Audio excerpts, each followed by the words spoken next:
안녕하세요. 전기기능사 필기시험, 혼자 공부하시면서 이 개념 잡는 거, 이게 만만치 않다고 느끼실 때가 있죠. 특히, 뭐랄까, 어디서부터 어떻게 딱 정리를 해야 할지 좀 막막할 때요. 네, 그 마음 정말 잘 압니다. 그래서 오늘은요, 이 전기기능사 필기시험의 정말 기본 중에 기본인데요. 근데 이게 또 확실히 다져두지 않으면 계속 발목을 잡을 수 있는 개념이거든요.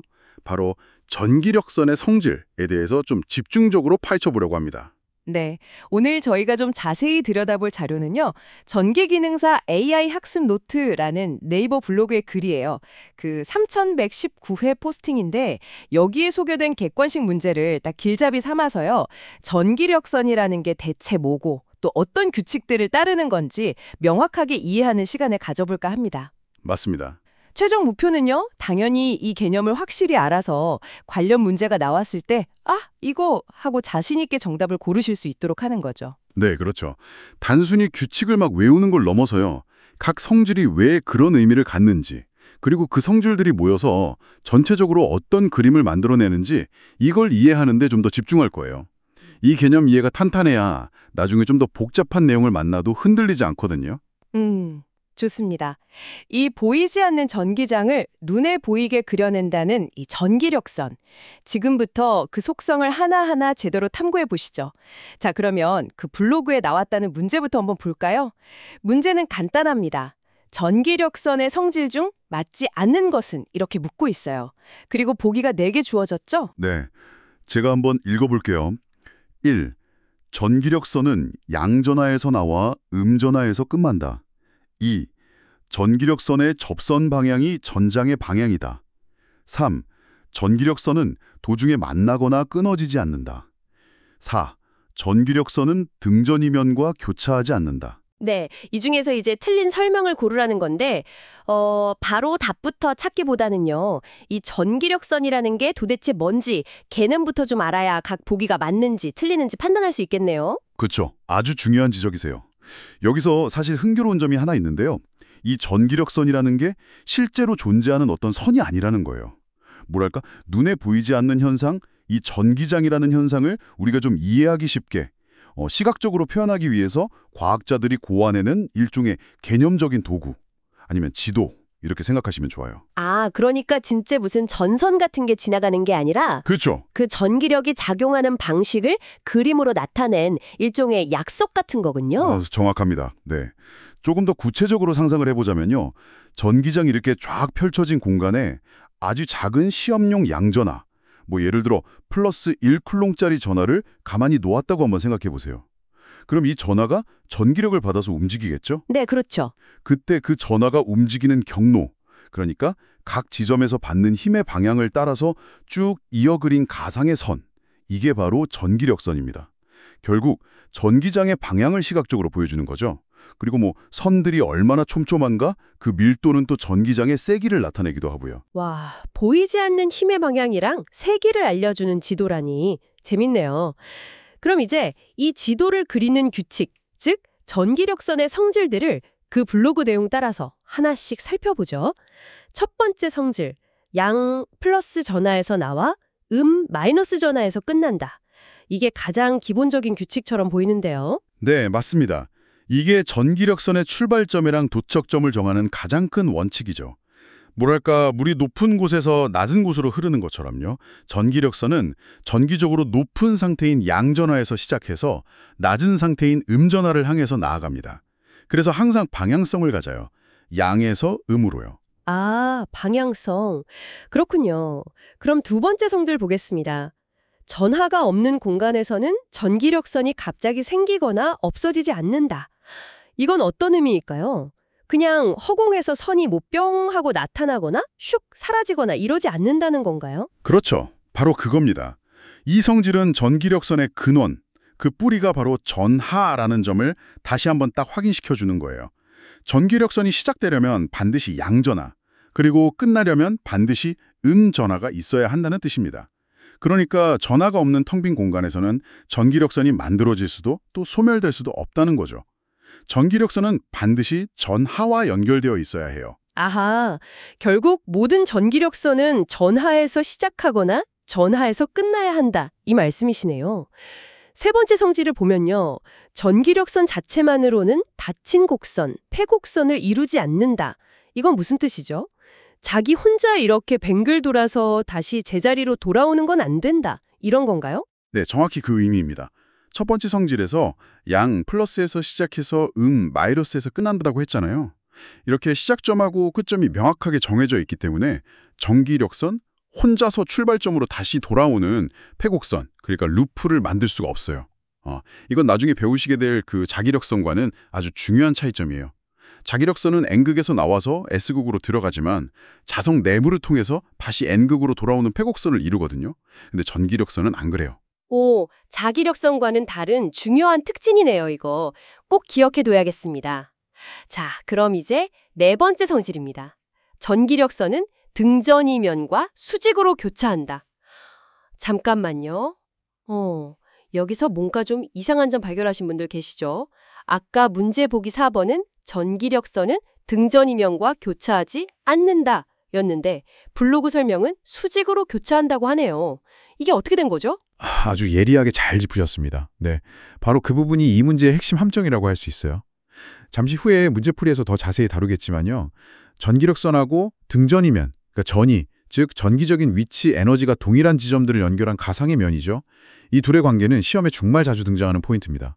중요한 건 뭐냐면 전기력선은 등전이면과 반드시 만나고 교차하고 만날 때는 항상 수직으로 만난다는 사실이에요. 그러니까 교차하지 않는다는 설명은 완전히 틀린 거죠. 와, 교차하지 않는다랑 수직으로 교차한다는 정말 완전히 다른 이야기네요. 이건 진짜 주의해야 할 포인트 같습니다. 그럼 다음 성질로 넘어가 보죠. 다섯 번째, 전기력선 위의 한 점에서의 접선 방향은 그 점에서의 전기장, 전개의 방향과 같다. 이건 아까 전기력선 정의랑 좀 관련이 있어 보이는데요. 즉 전개의 정의 자체가 단위 양전하 플러스 1C가 받는 전기력이거든요.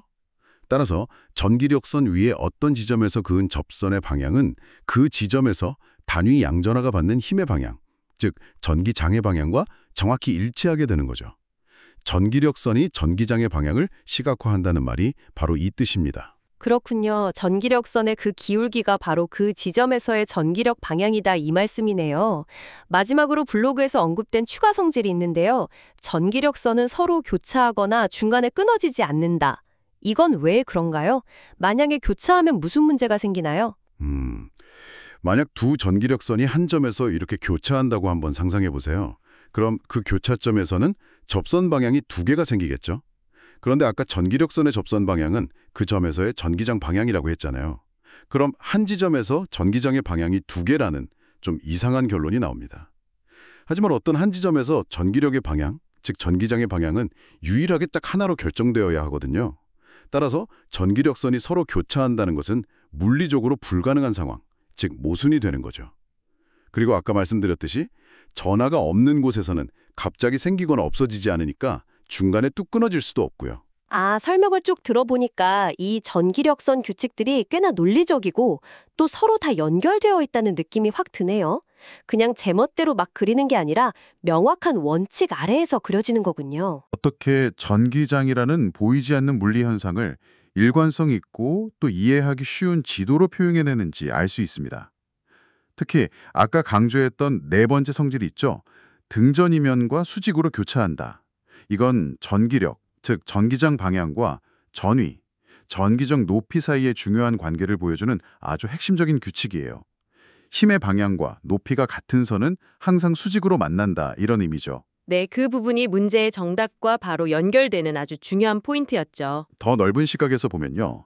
이 전기력선이라는 시각적인 도구를 제대로 이해하는 것은 단순히 선의 모양을 외우는 걸 넘어섭니다. 전기장이 공간적으로 어떻게 분포하는지, 전위와는 어떤 관계를 맺는지, 또 전기력이 물체에 어떻게 작용하는지 같은 전기 현상의 근본적인 원리를 파악하는 데 큰 도움을 줍니다. 예를 들어서 전기력선이 막 촘촘하게 그려진 곳은 전기장이 강하다는 걸 의미하기도 하고요. 자, 이제 충분히 워밍업이 된 것 같습니다. 다시 블로그 문제로 돌아가서 정답을 찾아볼까요? 전기력선의 성질 중 맞지 않는 것은 이제 여러분 각 보기가 왜 맞고 틀리는지 확실히 보이실 겁니다. 그렇죠. 보기들을 하나씩 다시 검토해 볼까요? 1번, 전기력선은 양전하에서 나와 음전화에서 끝난다. 이건 가장 기본적인 성질이니까 맞습니다. 네, 맞죠. 2번, 전기력선의 접선 방향이 전장의 방향이다. 이것도 전기력선의 정의와 직결되는 맞는 설명이고요. 이것도 맞고? 3번, 전기력선은 도중에 만나거나 끊어지지 않는다. 한 지점에서 전기장 방향은 유일해야 하고 전하 없는 곳에서 생성소멸될 수 없으니까 이것도 맞습니다. 그렇다면 자연스럽게 남는 것은 4번 보기네요. 전기력선은 등전이면과 교차하지 않는다. 이게 틀린 설명이라는 거죠. 네, 명백히 틀린 설명입니다. 그래서 이 문제의 정답은 4번입니다. 그러면 이 문제의 정답이 4번이라는 사실, 이게 여러분께 어떤 의미일까요? 왜 4번 보기가 틀렸는지 시험을 대비하는 입장에서 다시 한 번만 명확하게 정리해 주시면 좋겠습니다. 네, 그 4번 선택지 전기력선은 등전이면과 교차하지 않는다가 틀린 이유는요. 실제 전기력선의 성질은 등전이면과 교차하지 않는 것이 아니라 반드시 수직으로 교차하기 때문입니다. 교차한다는 그 사실 자체를 부정했기 때문에 틀린 거죠. 전기기능사 필기시험에서는 종종 이런 식으로 핵심 개념을 정확히 알고 있는지를 물어요. 교체하지 않는다와 수직으로 교차한다는 완전히 다른 의미인데 이걸 슬쩍 바꿔놓는 거죠. 개념을 그냥 어렴풋이 하는 게 아니라 수직으로라는 조건까지 명확하게 이해하고 구분할 수 있어야 이런 함정을 피할 수 있습니다. 와, 정말 꼼꼼하게 봐야 하는군요. 수직이라는 단어 하나 있고 없고가 그냥 정답과 오답을 확 갈라버리네요. 그럼 오늘 탐구한 전기력선의 주요 성질들 마지막으로 한번 쭉 정리해 볼까요? 핵심만 딱딱 짚어서요. 좋습니다. 전기력선의 핵심 성질, 이것만은 꼭 기억하세요. 첫째, 시작과 끝, 양전화에서 시작, 음전화에서 끝. 네. 둘째, 생성과 소멸, 전화 없는 곳에서는 갑자기 생기거나 없어지지 않음. 그렇죠. 셋째, 패곡선 불가, 자기 혼자 닫힌 루프를 만들지 않음. 이거 자기력선과 다릅니다. 중요하죠. 넷째, 교차 및 끊어짐 불가, 서로 만나거나 중간에 끊어지지 않음. 네. 다섯째, 접선 방향 이퀄 그 점에서의 전기장 방향. 네. 그리고 여섯째, 등전 휘면과의 관계. 등전 휘면과 반드시 수직으로 교차함. 이게 시험 함정 포인트. 특히 마지막 6번째 성질은 오답 보기로 정말 자주 등장하니까요. 수직 교차라는 점을 확실하게 기억해 두셔야겠습니다. 여기서 한 가지 더 생각해 볼 점이 있습니다. 왜 우리가 오늘 계산 문제풀이나 복잡한 공식 대신에 이런 개념적인 성질에 집중했을까요? 물론 전기기능사 시험 합격을 위해서는 계산 능력도 중요합니다. 그건 당연하죠. 하지만 이런 기본적인 개념, 즉 전기력선이 어떻게 행동하는지에 대한 원리를 명확하게 이해하는 것이야말로 나중에 더 복잡한 전기 이론이나 응용 문제를 만났을 때 흔들리지 않는 아주 단단한 기초가 되어주기 때문입니다. 개념이 확실해야 문제풀이의 방향도 제대로 잡을 수 있죠. 아, 정말 공감합니다.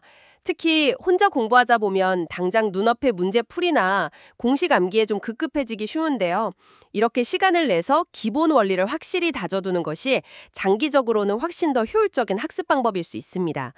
혼자 하시는 공부 분명 쉽지 않지만요. 오늘처럼 이렇게 하나하나 개념을 명확히 정복해 나가시면 분명 좋은 결과 있으실 겁니다. 화이팅! 자, 이제 마지막으로 여러분이 스스로 좀 더 깊이 생각해 볼 만한 질문을 하나 던져보겠습니다.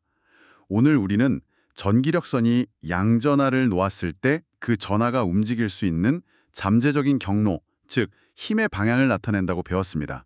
그렇죠. 그렇다면 만약 전기장 안에 양전하가 아닌 음전하, 예를 들어서 전자를 놓는다면 어떻게 될까요? 그 전자의 잠재적인 경로는 우리가 배운 이 전기력선 그림과 어떤 관계가 있을까요? 전기력선을 그대로 따라갈까요? 아니면 반대 방향일까요? 혹은 전혀 다른 경로일까요? 이 질문에 대해서 스스로 답을 찾아보는 과정에서 전기력선과 전기장에 대한 이해가 한층 더 깊어지실 거라고 생각합니다. 오, 그거 정말 흥미로운 질문인데요. 양전하가 아닌 음전하의 관점에서 생각해보는 거. 좋은 연습이 될 것 같습니다. 자, 오늘 저희가 준비한 전기력선 성질 탐구는 여기까지입니다.